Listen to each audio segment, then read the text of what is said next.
प्रतिबोधितां भगवता नारायणेन स्वयं व्यासेन ग्रथितां पुराणमुनिना मध्ये महाभारतम् अद्वैतामृतवर्षिणीं भगवतीम् अष्टादशाध्यायिनीम् अम्ब त्वामनुसन्दधामि भगवद्गीते भवद्वेषिणीं नमोऽस्तु ते व्यासविशालबुद्धे पुल्लारविन्दायतपत्रनेत्र येन त्वया भारततैलपूर्णः प्रज्वालितो ज्ञानमयप्रदीपः विजाताय स्तोत्रवेत्रैकपाणये ज्ञानमुद्राय कृष्णाय गीतामृतदुहे नमः। वसुदेवसुतं देवं कंसचाणूरमर्दनं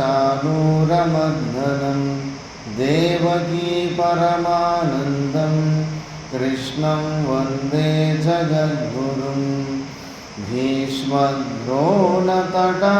जयद्रथजला गान्धारनीलोत्पला शल्यग्राहमती कृपेण वहनी कर्णेन वेलाकुला अश्वत्थामविकर्णघोरमकरा दुर्योधनावर्तिनी सोत्तीर्णा खलु पाण्डवैरननदी कैवर्तकः केशवः पाराशर्यवचः सरोजममलं गीतार्थगन्धोत्कटं नानाख्यानककेसरं हरिकथा सम्बोधनाबोधितं लोके सज्जनषट्पदैरहरः पेपीयमानं मुदा भूयाद्भारतपङ्कजं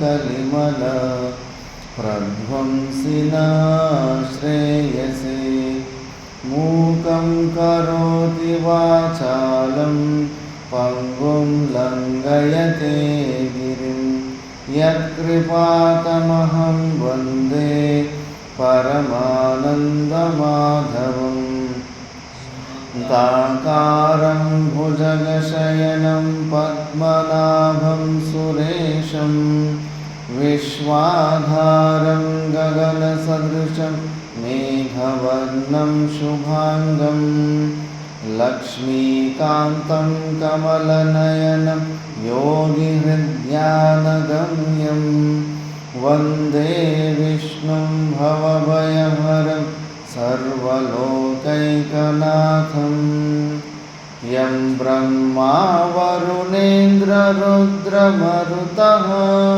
स्तुन्वन्ति दिव्यैस्तवैः वेदैः साङ्गपदक्रमोपनिषदैः गायन्ति यं सामगाः ध्यानावस्थिततद्गतेन मनसा पश्यन्ति यं योगिनो यस्यान्तं न विदुःसुरासुरगणा देवाय तस्मै नमः देवाय तस्मै नमः। ॐ शान्तिः शान्तिः शान्तिः। ॐ नारायणः परो व्यक्तात् अण्डमव्यक्तसम्भवम् अण्डस्यान्तस्त्विमे लोकाः सप्तद्वीपा च मेदिनी। ॐ शान्ति शान्ति शान्तिः।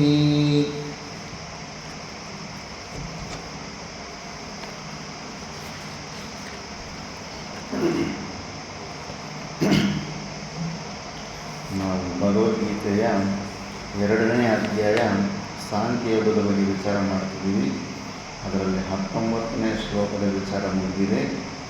19ನೇ ಶ್ಲೋಕದಲ್ಲಿ ಸಾರ ಎಂಬಂತಂದರೆ ಆತ್ಮ ಹನನ ಕೊಲ್ಲುವಿಕೆಗೆ ಅದು ಕರ್ಮನೂ ಆಗೋದಿಲ್ಲ, ಮತ್ತು ಕೊಳೆಗೆ ಅದು ಕರ್ತನೂ ಆಗೋದಿಲ್ಲ. ಸುಮ್ಮನೆ ವ್ಯರ್ಥವಾಗಿ ನಾವು ಹೀಗೆ ಅರ್ಜುನ ನಾನು ಭೀಷ್ಮಾದಿ ದ್ರೋಣಾಗಲಿ ನಾನು ಕೊಳ್ಳೋನಾಗ್ತೀನಿ, ಇಲ್ಲ ಅವ್ರ ಕೈಲಿ ನಾನು ಸಾಯೋನಾಗ್ತೀನಿ ಅಂತ ಭ್ರಾಂತಿಯಿಲ್ಲ.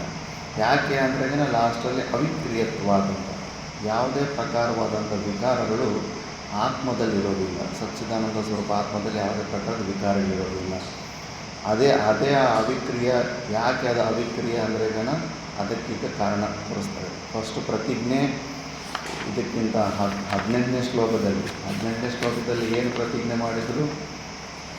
18 ಇಲ್ಲ, ಅದಕ್ಕಿಂತ ಮುಂಚೆ ಶ್ಲೋಕದಲ್ಲಿ ಅವಿನಾಶಿತು ತದ್ವಿಧಿ ಏನು ಸರ್ವಮಿದಂ ತತಂ ಅಂದ್ಬಿಟ್ಟು ಅದು ಅವಿನಾಶಿ ಅಂತ ಪ್ರತಿಜ್ಞೆ ಮಾಡಿಬಿಟ್ಟಿದ್ದು ಅದನ್ನೇ ಎಲ್ಲ ಪ್ರೂವ್ ಮಾಡ್ಕೊಂತ ಈಗ ಕನ್ಕ್ಲೂಷನ್ ಲಾಸ್ಟ್ 20ನೇ ಶ್ಲೋಕದಲ್ಲಿ ಕನ್ಕ್ಲೂಷನ್ ಮಾಡ್ತಾ ಇದ್ದಾರೆ. ಅದನ್ನು ನ ಜಾಯತೆ ಮ್ರಿಯತೆ ವಾ ಕದಾಚಿತ್ ನಾಯಂ ಭೂತ್ವಾ ಭವಿತಾ ವಾ ನ ಭೂಯಃ ಅಜೋ ನಿತ್ಯಃ ಶಾಶ್ವತೋಯಂ ಪುರಾಣೋ ನ ಹನ್ಯತೆ ಹನ್ಯಮಾನೇ ಶರೀರೇ ನ ಜಾಯತೆ ಮ್ರಿಯತೆ ವಾ ಕದಾಚಿತ್ ನಾಯಂ ಭೂತ್ವಾ ಭವಿತಾ ವಾ ನ ಭೂಯಃ ಅಜೋ ನಿತ್ಯಃ ಶಾಶ್ವತೋಯಂ ಪುರಾಣೋ ನ ಹನ್ಯತೆ ಹನ್ಯಮಾನೇ ಶರೀರೇ.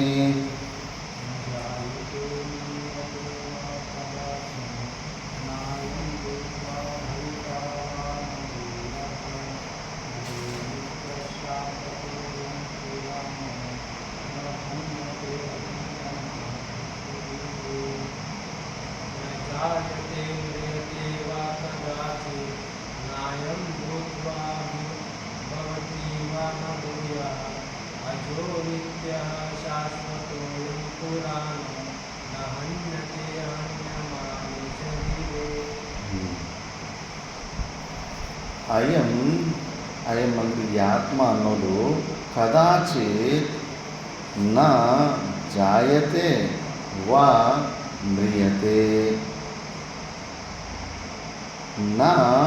ನವಾ ನ ಭೂಯಃ ಭೂತ್ವಾ ಭವಿತಾ ಅಜಃ ನಿತ್ಯಃ ಅಯಂ ಅಜಃ ನಿತ್ಯಃ ಶಾಶ್ವತಃ ಪುರಾಣಃ ಹನ್ಯಮಾನೆ ಶರೀರೇ ಹನ್ಯಮಾನೆ ನ ಹನ್ಯತೆ. ಇನ್ನೊಂದು ಸತಿ ಹೇಳ್ತೀನಿ. ಅಯಂ ಆತ್ಮ ಕದಾಚಿತ್ ನ ಜಾಯತೆ ವಾ ನ ಮ್ರಿಯತೆ ನ ವಾ ನ ಭೂಯಃ ಭೂತ್ವಾ ಭವಿತಾ ಅಯಂ ಅಜಃ ನಿತ್ಯಃ ಶಾಶ್ವತಃ ಪುರಾಣಃ ಶರೀರೇ ಹನ್ಯಮಾನೆ ನ ಹನ್ಯತೆ. ಈ ಆತ್ಮ ನಮ್ಮ ಸಚ್ಚಿದಾನಂದ ಸ್ವರೂಪವಾದ ಆತ್ಮ, ನಿಜವಾದ ಒರಿಜಿನಲ್ ಐಡೆಂಟಿಟಿ, ನಮ್ಮ ಹೆಸರು ಅಡ್ರೆಸ್ ಏನಿದೆಯೋ ಅದು ಸಚ್ಚಿದಾನಂದ ಸ್ವರೂಪ ಆತ್ಮ ಅನ್ನೋದು ಅದು ಯಾವತ್ತೂ ಹುಟ್ಟೋದಿಲ್ಲ, ಅದು ನಾಶ ಆಗೋದು ಇಲ್ಲ. ಇನ್ನು ಸ್ಟಾರ್ಟಿಂಗು ಎಂಡಿಂಗು ಪಾಯಿಂಟ್ ತಗೊಂಡ್ರೆ ಮಧ್ಯದಲ್ಲಿ ಬರೋ ಭಾವ ಇರ್ತದೆ. ಅಸ್ಥಿ ಜಾಯತೆ ವರ್ಧತೆ ವಿಪರಿಣಮತೆ ಅಪಕ್ಷೀಯತೆ ನಶ್ಯತೆ. ಇದು ಷಡ್ಭಾವ ವಿಕಾರಗಳು. ಶರೀರ ಅಸ್ಥಿ ನಾನು ಜೀವ ಅನ್ನೋ ಅಸ್ಥಿ ಭಾವದಲ್ಲಿ ಬರೋದು, ಮತ್ತು ಜಾಯತೆ ಹುಟ್ಟೋದು, ಬೆಳೆಯೋದು, ಮಾಡಿಫೈ ಆಗೋದು, ಮತ್ತು ಕ್ಷೀಣ ಆಗೋದು, ಮತ್ತು ನಾಶ ಆಗೋದು. ಈ ಷಡ್ಭಾವ ವಿಕಾರಗಳಿರ್ತಾರೆ. ಈ ಷಡ್ಭಾವ ವಿಕಾರಗಳು ಕೂಡ ಆತ್ಮದಲ್ಲಿ ಇರೋದಿಲ್ಲ, ಕೇವಲ ಈ ಶರೀರದಲ್ಲಿರುತ್ತೆ. ನಮಗೆ ಸಂಬಂಧ ಇಲ್ಲದೆ ಇರೋಂಥ ಶರೀರದಲ್ಲಿರೋ ತತ್ವಗಳನ್ನು ನಮ್ಮಲ್ಲಿದೆ ಅಂತ ನಾವು ಭ್ರಾಂತಿಯಿಂದ ಅಂದ್ಕೊಂಡ್ಬಿಡ್ತೀವಿ. ಅದು ಸಾಧ್ಯ, ಮನಸ್ಸಿಗೆ ಮಾಯಾಶಕ್ತಿಗೆ ಅಷ್ಟೊಂದು ಸಾಮರ್ಥ್ಯ ಇದೆ. ನಮ್ಮದಲ್ಲದೆ ಇರೋ ಸಮಸ್ಯೆಗಳಲ್ಲಿ ನಮ್ಮದು ಅಂತ ಅಂದ್ಕೊಳ್ಳೋ ಸಾಧ್ಯತೆ ಇರುತ್ತೆ. ಅದು ರಬ್ಬರ್ ಕೈದು ದೃಷ್ಟಾಂತ ಹೇಳೇ ಇದ್ದೀನಿ. ಡಾಕ್ಟ್ರದ್ದು ರಬ್ಬರ್ ಕೈ ಮೇಲ್ಗಡೆ ಇಟ್ಬಿಟ್ಟು ಕನೆಕ್ಷನ್ ಕೊಟ್ಟಿರೋದು ಆ ದೃಷ್ಟಾಂತ. ಮತ್ತು ಅದಕ್ಕಿಂತ ಕೆಲವರು ವಾಮಾಚಾರ ವಿದ್ಯೆ ಮಾಡ್ತಾರೆ. ವೀಕ್ ಮನಸ್ಸಿರೋರ ಮೇಲೆ ಭೂತ ಪ್ರೇತಗಳ ಪ್ರಯೋಗ ಮಾಡಿಬಿಟ್ಟು ವಶೀಕರಣ ಮಾಡಿಕೊಂಡು ಸಣ್ಣದೊಂದು ಬೊಂಬೆ ಮಾಡ್ಕೊಂಡ್ಬಿಡ್ತಾರೆ. ಆ ಬೊಂಬೆ ಮಾಡ್ಕೊಂಡ್ಬಿಟ್ಟು ಮತ್ತು ಆ ಬೊಂಬೆಯನ್ನು ಚುಚ್ಚಿದ್ರೆ ಅವ್ರಿಗೆಲ್ಲ ನೋವಾಗ್ತಾಯಿದೆ. ಬೊಂಬೆ ಕೈ ಮುರಿದಾಗ ಅವ್ರ ಕೈಯಲ್ಲಿ ಮುರಿದೋಗ್ತಾರೆ. ಇವೆಲ್ಲ ವಾಮಾಚಾರಗಳು ಕೂಡ ಅಷ್ಟೇ. ನೋಡಿ, ಆ ಬೊಂಬೆ ನಮ್ಮ ಸ್ವರೂಪ ಆ ಬೊಂಬೆನ ಅಲ್ಲ. ಮನಸ್ಸು ವೀಕ್ ಆಗಿದ್ದಾಗ ಇನ್ನೊಬ್ಬರು ಕಂಟ್ರೋಲ್ಗೆ ಹಂಗೆ ಹೋಗ್ಬಿಡುತ್ತೆ, ವಶೀಕರಣಕ್ಕೆ ಹೋಗ್ಬಿಟ್ಟಿರುತ್ತೆ. ನಮ್ಮ ಪ್ರಾರಬ್ಧದಲ್ಲಿ ಅಂಥದ್ದೊಂದಿದ್ರೆ ಅದೇ ಥರ ಸಾಧ್ಯತೆ ಇದೆ. ನಾವು ಅಲ್ಲದೇ ಇರೋವಂಥ ವಸ್ತುವನ್ನು ಅದು ನನ್ನದು ಅನ್ನೋ ಭಾವನೆಗೆ ಆ ಥರಕ್ಕೆ ಹೋಗೋದಕ್ಕೆ ತುಂಬ ಸಾಧ್ಯತೆ ಇರುತ್ತೆ. ಆದ್ದರಿಂದ ಅದೇ ಥರ ನಾವು ಕೂಡ ಈ ಷಡ್ಭಾವ ವಿಕಾರಗಳು ಈ ಶರೀರಕ್ಕಿದೆ ಅಷ್ಟೇ. ಶರೀರ ಉಡ್ತಾ ಇದೆ, ಬೆಳೀತಾ ಇದೆ, ಮಾಡಿಫಿಕೇಷನ್ ಆಗ್ತಾಯಿದೆ, ಕ್ಷೀಣ ಆಗ್ತಾಯಿದೆ, ಮತ್ತು ಅದು ನಾಶನ ಆಗ್ತಾಯಿದೆ. ಅದರ ಧರ್ಮಗಳೆಲ್ಲ ನಮ್ಮ ಧರ್ಮಗಳು ಅಂದ್ಕೊಂಡಿರ್ತೀವಿ. ಅದೇ ಅಂತಃಕರಣ, ನಮ್ಮ ಅಂತಃಕರಣ ಎಲ್ಲೆಲ್ಲಿ ನಮಗೆ ಅಹಂ ಮಮ ಭಾವಗಳಿರುತ್ತೋ ಅಲ್ಲಿ ತನಕ ಅಷ್ಟು ದೊಡ್ಡದಾಗಿರುತ್ತೆ ನಮ್ಮ ಅಂತಃಕರಣ. ಈಗ ಭಾರತ ಪಾಕಿಸ್ತಾನ ಯುದ್ಧ ಆಗ್ತಾಯಿದೆ. ಇಡೀ ನಮ್ಮ ಅಂತಃಕರಣದ ಸೈಜು ಭಾರತ ದೇಶದಷ್ಟು ಸೈಜಷ್ಟು ಆಗಿಬಿಟ್ಟಿರುತ್ತೆ ನಮ್ಮ ಅಂತಃಕರಣ. ಇವಾಗ ಅಲ್ಲಿ ಏನಾದರೂ ಒಬ್ಬ ಸೋಲ್ಜರ್ಗೆ ಏನಾದರೂ ಹೆಚ್ಚು ಕಡಿಮೆ ಆಯ್ತಂದ್ರೆ ನಮ್ಗೆ ಇಲ್ಲಿ ದುಃಖ ಆಗಿಬಿಡುತ್ತೆ. ಎಲ್ಲಿ ತನಕ ಅದು ನಮ್ಮದು ಅಂತ ಮಮ ಭಾವ, ಇದು ನಮ್ಮ ದೇಶ ನಮ್ಮೂರು ಅನ್ನೋ ಒಂದು ಮಮ ಭಾವ ಅಲ್ಲಿ ತನಕ ಇಟ್ಟರೆ ಅಲ್ಲಿ ಆಗೋ ಸುಖ ದುಃಖಗಳು ಎಲ್ಲ ನಿನಗಾಗ್ಬಿಟ್ಟಿರುತ್ತೆ. ಅದೇ ಶರೀರ ನಾನು ಅನ್ನೋದಂತೂ 100% ಇದ್ದೇ ಇರುತ್ತೆ. ಅದಕ್ಕೆ ಇಲ್ಲದೆ ನಿನ್ನದಲ್ಲದೆ ಅಂತ ಹೇಳೋ ಶರೀರ ಮಮದಲ್ಲಿ ನೀನು ಅಹಂ ಮಮ ಭಾವಗಳು ಇಟ್ಕೊಂಡ್ರೆ ಅದಕ್ಕೆ ಇರೋ ಸುಖ ದುಃಖಗಳೆಲ್ಲ ನಿನಗಾಗ್ಬಿಡ್ತಾವೆ.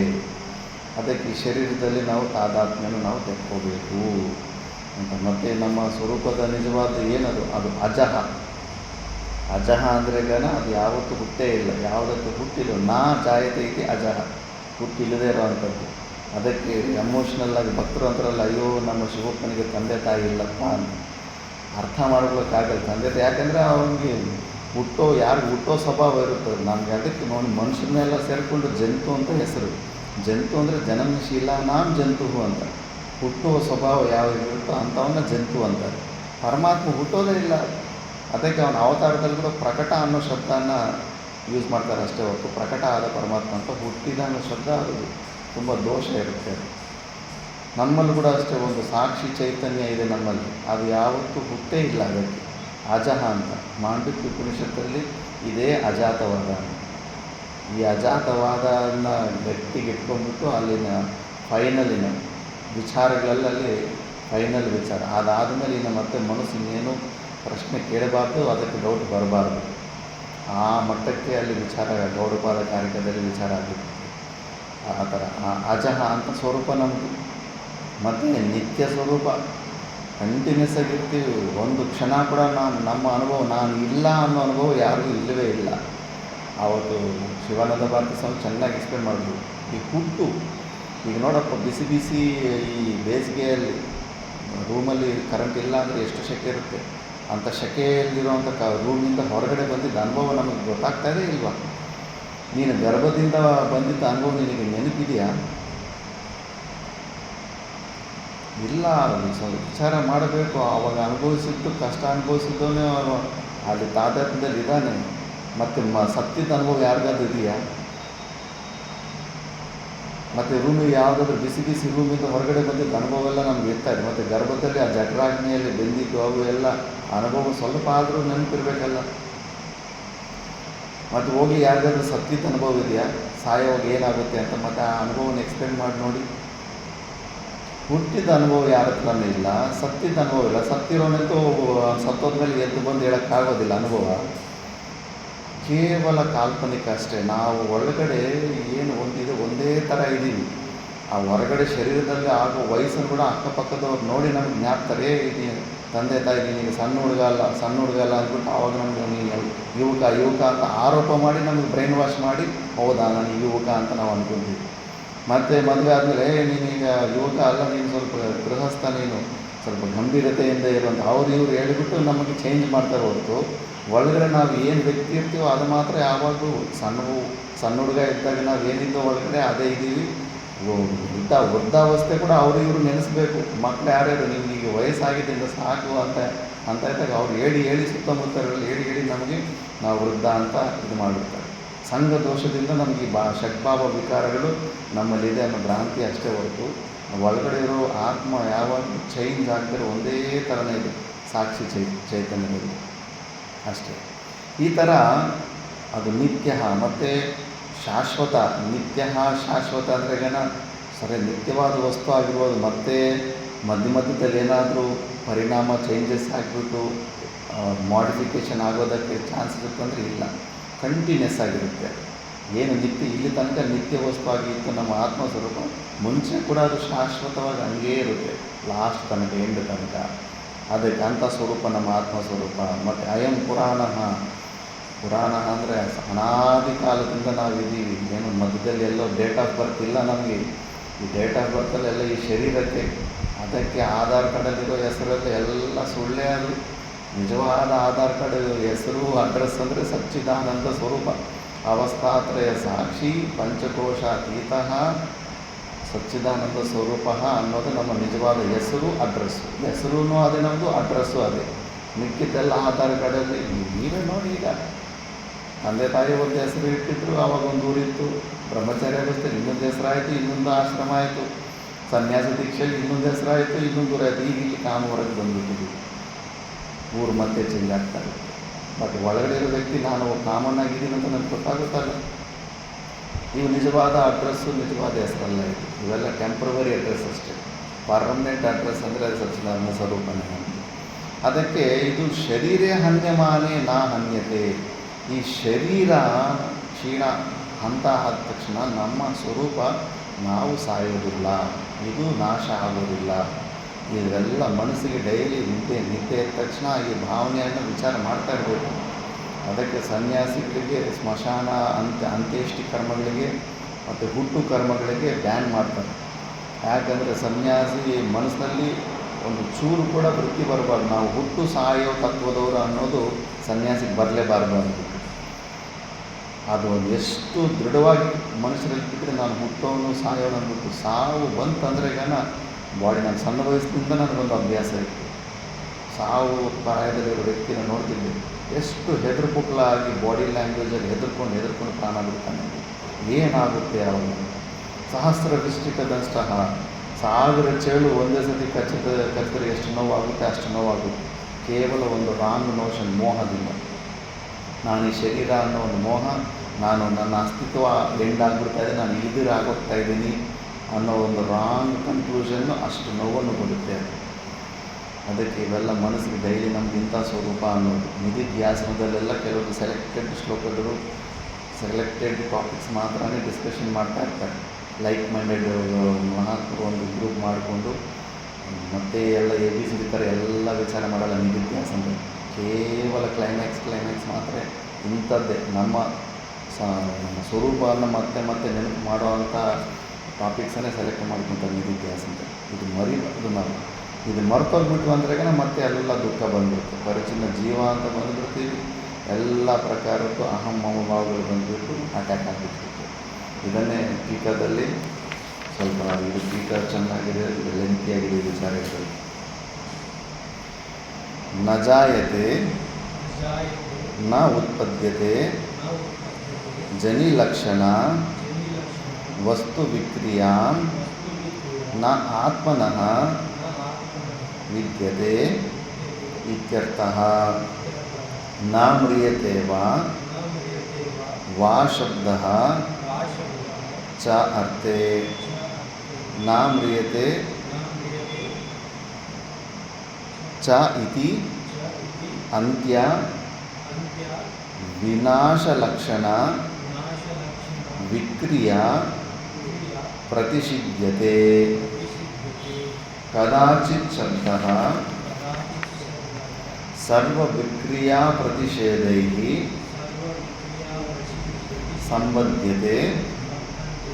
ನ ಕದಾಚಿತ್ ಜಾಯತೆ न कदाचित् म्रियते इति एवं यस्मात् अयमात्मा भूत्वा भवनक्रियाम् अनुभूय पश्चात् अभविता अभावं गन्ता न भूयः पुनः तस्मात् न म्रियते यो हि भूत्वा न भविता स म्रियते इति उच्यते लोके वा शब्दात् न शब्दात् अयम् आत्मा भूत्वा भविता वा देहवत् न भूयः पुनः तस्मात् न जायते यः हि अभूत्वा भविता स जायते इति उच्यते न एव न एवं आत्मा अतः न जायते यस्मादेवं तस्मात् अचः यस्मान्न म्रियते तस्मात् नित्यः ఇది కనుకొచ్చాం.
विनाशलक्षण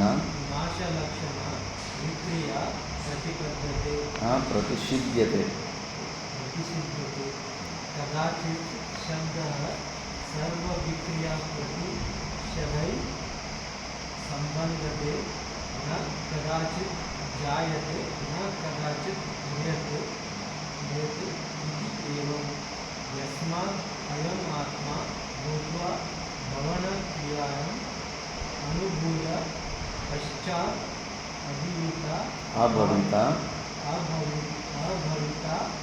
अभावं गन्ता न भूयः पुनः तस्मात् न म्रियते यो हि यः हि भूत्वा न भविता स म्रियते इति उच्यते लोके वा शब्दात् न शब्दात् च अयम् आत्मा अभूत्वा भविता वा देहवत् न भूयः पुनः तस्मात् न जायते यो हि अभूत्वा भविता स जायते इति उच्यते न एवम् आत्मा अतः न जायते यस्मात् एवं तस्मात् अजः यस्मात् न म्रियते तस्मात् नित्यः च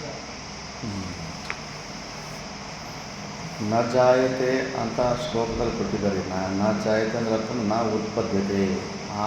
ನಮ್ಮ ಆತ್ಮ ಸ್ವರೂಪ ಉತ್ಪನ್ನ ಆಗೋದಿಲ್ಲ ಅಂದರೆ ಜನಿ ಲಕ್ಷಣ ವಸ್ತು ವಿಕ್ರಿಯ ನ ಆತ್ಮನಃ ವಿದ್ಯತೆ ಇತ್ಯರ್ಥ.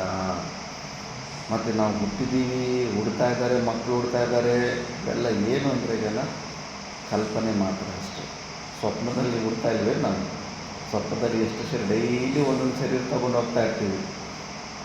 ಅಲ್ಲಿ ಹುಟ್ಟಿ ಅಲ್ಲೆಲ್ಲ ವ್ಯವಹಾರ ಮಾಡಿ ಅಲ್ಲಿ ಸುಖ ದುಃಖಗಳು ಅನುಭವಿಸಿ ಅಲ್ಲೇನಾದರೂ ಸಿಂಹ ಓಡಿಸ್ಕೊಂಬಂತು, ಭೂತ ಪ್ರೇತ ಓಡಿಸ್ಕೊಂಬಂತಂದರೆ ಬೆಚ್ಚಬಿದ್ದು ಎದ್ದು ಹಾಗೆ ಸುಮ್ಮನೆ ಹೆದರ್ಕೊಳ್ತಾ ಇರ್ತಾರೆ, ಸುಮ್ಮನೆ ಆಡ್ತಾ ಇದ್ದೆ ಸ್ವಪ್ನದಲ್ಲಿ ಅಂತ ಅಷ್ಟೇ.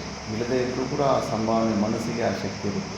ಅದೇ ಥರ ಈ ಹುಟ್ಟೋದು ಇವೆಲ್ಲ ಕೂಡ ಅನಾದಿ ಮೋಹ ನಿದ್ರದಿಂದ, ಅದೇನೋ ಸ್ವಲ್ಪ ಸಣ್ಣ ನಿದ್ರೆಯಿಂದ ರಾತ್ರಿ ಸ್ವಪ್ನದಲ್ಲಿ ಅದು. ಈಗ ನಾವು ಇದು ಮೋಹ ನಿದ್ರೆ, ಜಾಗೃತ ಅವಸ್ಥೆಯಲ್ಲಿ ಈಗ ನಾವು ಎದ್ದಿದ್ದೀವಿ ಅಂತ ಅಂದ್ಕೊತಾ ಇದ್ದೀವಿ. ಇಲ್ಲ, ಸ್ವರೂಪದಲ್ಲಿ ಎದ್ದಿಲ್ಲ. ಸ್ವಪ್ನದಲ್ಲಿ ಒಂದು ದಿನ ಬಂದಿದೆ, ಆ ದಿನದಲ್ಲಿ ಅಲ್ಲಿ ವ್ಯವಹಾರ ಸ್ವಪ್ನದಲ್ಲಿ ಹೆಂಗೆ ವ್ಯವಹಾರ ಮಾಡ್ತಾಯಿದ್ದೀವೋ ಆ ಥರ ಇಲ್ಲಿ ಜಾಗೃತ ವ್ಯವಸ್ಥೆಯಲ್ಲಿ ವ್ಯವಹಾರ ಮಾಡ್ಕೊತಾ ಇದ್ದೀವಿ. ಇನ್ನೂ ಮೋಹ ನಿದ್ರೆಯಿಂದ ಎದ್ದಿಲ್ಲ. ಎದ್ದಿದ್ದ ದಿವಸ ಸ್ವಲ್ಪ ಜ್ಞಾನದಿಂದ ವಿವೇಕದಿಂದ ಎದ್ದಿದ್ದ ದಿವಸ ಗೊತ್ತಾಗುತ್ತೆ ಇದು ಇದೆಲ್ಲ ಸ್ವಪ್ನ ವಸ್ತು ಜಗತ್ತು ಅಂದ್ಬಿಟ್ಟು. ಅದೇ ಥರ ಕಲ್ಪನೆಯೇ ಜಾಗೃತ ಅವಸ್ಥೆ.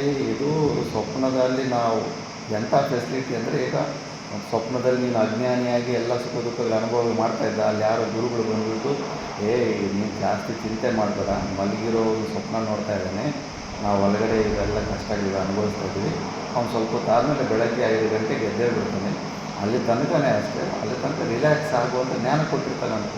ಆವಾಗ ಒಂದು ಸ್ವಪ್ನದಲ್ಲಿದ್ದರೂ ಕೂಡ ಅಲ್ಲಿ ರಿಲ್ಯಾಕ್ಸ್ ಆಗಿಬಿಡ್ತಾರೆ. ನಾವು ಇಲ್ಲಿದಷ್ಟೇ ಸ್ವಪ್ನದಲ್ಲೇ ಇದ್ದೀವಿ. ಸ್ವಲ್ಪ ಈ ಜ್ಞಾನದಿಂದ ಏನಂದರೆ ಈಗ ಯಾವತ್ತೂ ಸ್ವರೂಪದಲ್ಲಿ ಎದ್ದೇಳ್ತೀವಿ ಅನ್ನೋ ಒಂದು ವಿಶ್ವಾಸದಿಂದ ಈ ಜಗತ್ತನ್ನು ಸೀರಿಯಸ್ ಆಗಿ ತಗೋದಿಲ್ಲ. ಮಿಥ್ಯಾ ವಸ್ತು ಅಂತ ನಿಶ್ಚಯ ಮಾಡಿಬಿಟ್ಟು ಪ್ರವೃತ್ತಿ ನಿವೃತ್ತಿಗಳಲ್ಲಿ ಆಸಕ್ತಿಯನ್ನು ತೆಕ್ಕೊಂಡ್ಬಿಡ್ತೀವಿ ನಾವು. ಈ ಥರ ಅಭ್ಯಾಸ ಮಾಡ್ಕೊಂಡ್ರೆ ಸಂಪೂರ್ಣವಾಗಿ ನಿರ್ವಿಕಲ್ಪ ಸಮಾಧಿ ಸ್ಥಿತಿ ಸಿಗುತ್ತೆ. ಕಂಪ್ಲೀಟಾಗಿ ಎಲ್ಲೂ ಹೊರಗಡೆ ಇರೋ ವಿಷಯದಲ್ಲಿ ನಿತ್ಯಾತ್ವ ದರ್ಶನ ಸಂಪೂರ್ಣವಾಗಿ ಆಗಬೇಕು. ಸಂಪೂರ್ಣ ವೈರಾಗ್ಯ ಸಂಪೂರ್ಣ ಆಗಬೇಕು. ಸ್ವಲ್ಪ ಇದ್ದರೆ ಸಲೋಗುತ್ತೆ. ಅತ್ಯಂತ ವೈರಾಗ್ಯ ಯಾವುದು ಬರುತ್ತೋ, ಕಂಪ್ಲೀಟ್ ನಿತ್ಯಾತ್ವ ನಿಶ್ಚಯ ಯಾವತ್ತಾಗುತ್ತೋ ಆವಾಗ ಆಟೋಮೆಟಿಕ್ಕು ಸಮಾಧಿ ಸ್ಥಿತಿ ಹೊರಟೋಗ್ಬಿಡುತ್ತೆ ಮನಸ್ಸು. ಈಗಿನ್ನೂ ಒಳಗಡೆ ಪ್ರಪಂಚದಲ್ಲಿ ಇನ್ನೂ ರಸ ಹೋಗಿಲ್ಲ, ಬಿಟ್ಟರೂ ಕೂಡ ಆ ರಸ ಅನ್ನೋದು ಇನ್ನೂ ಯಾವುದೋ ಪ್ರಪಂಚದಲ್ಲಿ ಯಾವುದೋ ಟೆಂಪ್ಟಿಂಗ್ ಆಬ್ಜೆಕ್ಟ್ ಇದೆ. ಈ ಶರೀರದಲ್ಲಿ ಅಸ್ತಿತ್ವ ಸುತ್ತಮುತ್ತ ಇದರಲ್ಲಿ ಇರೋದಕ್ಕೆ ಏನೋ ಇಷ್ಟಪಡ್ತಾ ಇದೆ ಮನಸ್ಸು. ಇನ್ನೂ ಕಂಪ್ಲೀಟಾಗಿ ಇನ್ನೂ ಈ ಶರೀರದಲ್ಲಿ ಇರಲೇ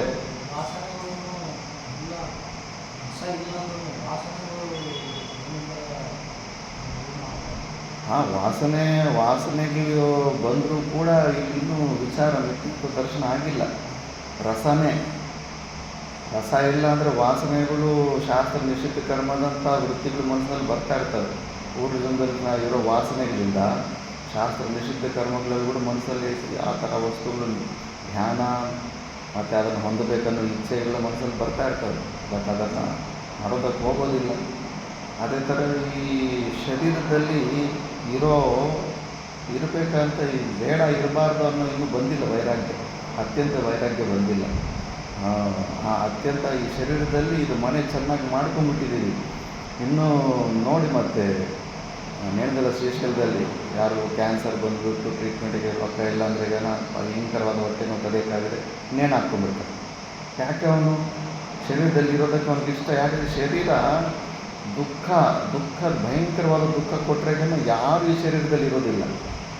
ಬಲವತ್ತಾಗಿ ಆತ್ಮಹತ್ಯೆ ಮಾಡ್ಕೊಂಡು ತೆಕ್ಕೊಂಡ್ಬಿಡ್ತಾರೆ. ನಾವು ರಿಲ್ಯಾಕ್ಸ್ ಆಗಿದ್ದೀವಿ ಅಂದರೆ ಇದು ಮನೆಯನ್ನು ಚೆನ್ನಾಗಿ ಸುರಕ್ಷಣೆ ಮಾಡ್ಕೊಂಡಿದ್ದೀವಿ. ಮತ್ತು ಇನ್ನೇನು ಯೋಗಿಗಳು ಯಾಕೆ ವಾಲಂಟ್ರಿಯಾಗಿ ಕಷ್ಟವಾದ ಮಾರ್ಗಗಳನ್ನು ಪರಿವ್ರಾಜಕ ಜೀವನ, ತಪಶ್ಚರ್ಯನ ಯಾಕೆ ಮಾಡ್ತಾಯಿದ್ರು? ಈ ಶರೀರ ಎಂಬ ಮನೆಯಲ್ಲಿ ಕಂಫರ್ಟ್ ಝೋನ್ ಮಾಡ್ಕೊಂಡ್ಬಿಟ್ರೆ ಇದರಿಂದ ವಿರಕ್ತಿ ಬರೋದಿಲ್ಲ. ರೂಮಲ್ಲಿ ಚೆನ್ನಾಗಿ ಎ ಸಿ ಅದು ಇದು ಎಲ್ಲ ಅನುಕೂಲತೆ ಮಾಡ್ಕೊಂಬಿಟ್ರೆ ಆ ರೂಮಿಂದ ಇಂಥ ಬಿಸಿಲಲ್ಲಿ ಹೊರಗಡೆ ಎದ್ದೆ ಇಡೋಕ್ಕೂ ಮನಸ್ಸು ಬರೋದಿಲ್ಲ. ಹಾಂ, ಅನಿತ್ಯ ವಸ್ತು ಅಂದರೆ ಈ ಶರೀರದಲ್ಲಿ ಸಿಕ್ಕಾಕೊಂಡ್ಬಿಟ್ಟಿದ್ದೀವಿ ಕಂಫರ್ಟ್ ಝೋನಿಗೆ. ಬಟ್ ವಯಸ್ಸಾದ ಮೇಲೆ ಅನುಕೂಲತೆ ಇರುತ್ತೆ. ನಮ್ಮ ಗುರುಗಳು ಹೇಳ್ತಿದ್ರು, ಜಾಸ್ತಿ ನೀನೇನು ವೈರಾಗ್ಯ ಬರ್ತಾ ಇಲ್ಲ ಅಂತ ಚಿಂತೆ ಮಾಡಬೇಡ. 50 ವರ್ಷ ದಾಟಿದ ಮೇಲೆ ಒಂದಾದಮೇಲೆ ಒಂದು ರೋಗಗಳು, ಹಿಂಸೆಗಳು, ಹಿಂಸೆ ಭಯಂಕರವಾಗಿ ಅಟ್ಯಾಕ್ ಮಾಡ್ತವೆ. ಆಟೋಮೆಟಿಕ್ಕಾಗಿ ನಿಮಗೆ ವೈರಾಗ್ಯ ಬರುತ್ತೆ. ಇನ್ನೂ ಅಂಥ ಶರೀರದಲ್ಲಿ ಅವಸ್ಥೆ ಬರುತ್ತೆ.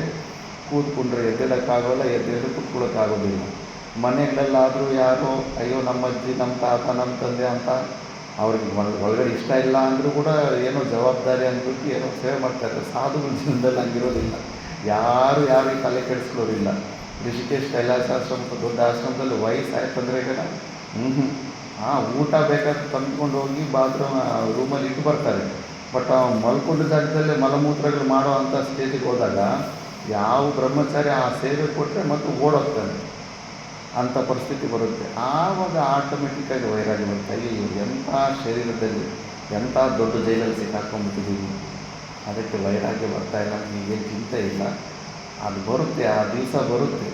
ರಿಜೆಕ್ಟೆಡ್ ಪೀಸ್ಗಳ ಥರ ನಾವೆಲ್ಲ ಆವಾಗ ಯಾರಿಗೂ ಬೇಕಾಗಿರಲ್ಲ, ನಾವು ಎಲ್ಲರಿಗೂ ಭಾರ ಆಗಿಬಿಟ್ಟಿರ್ತೀವಿ. ಆವಾಗ ಈ ಶರೀರದ ಮೇಲೆ ಭಯಂಕರವಾಗಿ ಆಟೋಮೆಟಿಕ್ಕಾಗಿ ವೈರಾಗ್ಯ ಬರುತ್ತೆ. ಅಲ್ಲಿ ತನಕ ಈ ಜ್ಞಾನ ವಿಚಾರ ಇದ್ದರೆ ತುಂಬ ಕೆಲಸ ಬರುತ್ತೆ. ಅವಾಗ ಅದು ಇಲ್ಲಿಂದ ವಿವೇಕ ಮಾಡ್ಕೊಂಡು ಹೋಗಿ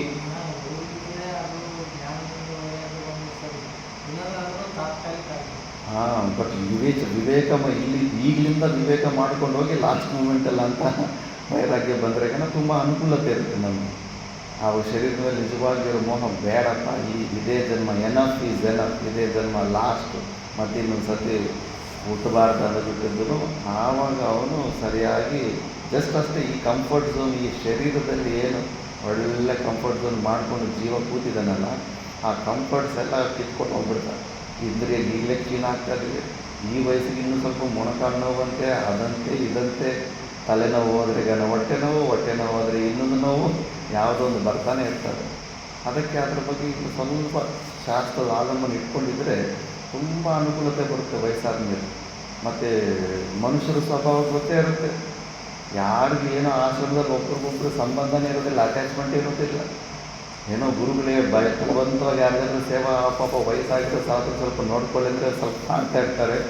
ಆವಾಗ ಸಮಯದಲ್ಲಿ ಅರ್ಥ ಆಗುತ್ತೆ, ಓಹೋ ನನ್ನವರು ಯಾರೂ ಇಲ್ಲ, ಈ ಶರೀರದಲ್ಲಿ ಒಳ್ಳೆ ಜೈಲಲ್ಲಿ ನಾನು ಸಿಕ್ಕಾಕೊಂಡ್ಬಿಟ್ಟಿದ್ದೀನಿ, ಆಕಪ್ಪ ಅಂತ ಪರಮಾತ್ಮನ ಚಿಂತೆ ತುಂಬ ಚೆನ್ನಾಗಾಗುತ್ತೆ ಅನ್ನೋದು. ಅದಕ್ಕೆ ಈಗಲಿಂದ ಸ್ವಲ್ಪ ಧೈರ್ಯ ಇಟ್ಕೋಬೇಕು. ಸಾಧ್ಯವಾದರೆ ಈಗಲಿಂದನೇ ಈ ಶರೀರದಲ್ಲಿ ಕಂಫರ್ಟ್ಸ್ ಎಲ್ಲ ತೆಕ್ಕೊಡೋ ಪ್ರಯತ್ನ ಮಾಡಿ. ಈಗಲೇ ಆ ವೈರಾಗ್ಯ ಬಂದ್ಬಿಡುತ್ತೆ. ಅದೇ ಮೈನ್ ಸಮಸ್ಯೆ ಏನಂದರೆ ರೂಮ್ ಚೆನ್ನಾಗಿ ಕಟ್ಕೊಂಡ್ಬಿಟ್ಟಿದೆ, ಚೆನ್ನಾಗಿ ಅನುಕೂಲತೆ ಮಾಡಿಕೊಂಡು ಅದಕ್ಕೆ ಆ ರಸ ಈ ಶರೀರದಲ್ಲಿ ಜೀವಭಾವದಲ್ಲಿ ಇರೋ ಅನ್ನೋ ರಸ ಇನ್ನೂ ಹೋಗ್ತಾ ಇಲ್ಲ. ಆ ಥರ ಹೋದ್ಮೇಲೆ ಅವೆಲ್ಲ ವೈರಾಗ್ಯ ಬರುತ್ತೆ. ಅದಕ್ಕೆ ನಾಮ್ರಿಯತೆ ವಾ ಶಬ್ದಾರ್ಥೇಷ್ಟ, ಅದು ಆತ್ಮ ನಮ್ಮ ಸ್ವರೂಪ ಅನ್ನೋದು ನಾಶ ಕೂಡ ಆಗೋದಿಲ್ಲ. ನಾಮ್ರಿಯತೆ ಚ ಇತಿ ಅಂತ್ಯ ವಿನಾಶ ಲಕ್ಷಣ ವಿಕ್ರಿಯಾ ಪ್ರತಿಷಿಧ್ಯತೆ, ಅದು ಮಾಡಿಫಿಕೇಷನ್ ಆಗೋದೇ ಇಲ್ಲ, ಕ್ಷೀಣ ಆಗೋದು ವಸ್ತು ಅಲ್ಲ, ಕೇವಲ ಸಾವಯವ ವಸ್ತು. ಯಾವುದೇ ವಸ್ತು ಪಾರ್ಟ್ಗಳಿರೋ ವಸ್ತುನೇ ಅದು ಹುಟ್ಟೋದು, ಮಾಡಿಫಿಕೇಷನ್ ಆಗೋದು, ಕ್ಷೀಣ ಆಗೋದು ಪಾರ್ಟ್ಗಳಿರೋಂಥ ವಸ್ತು.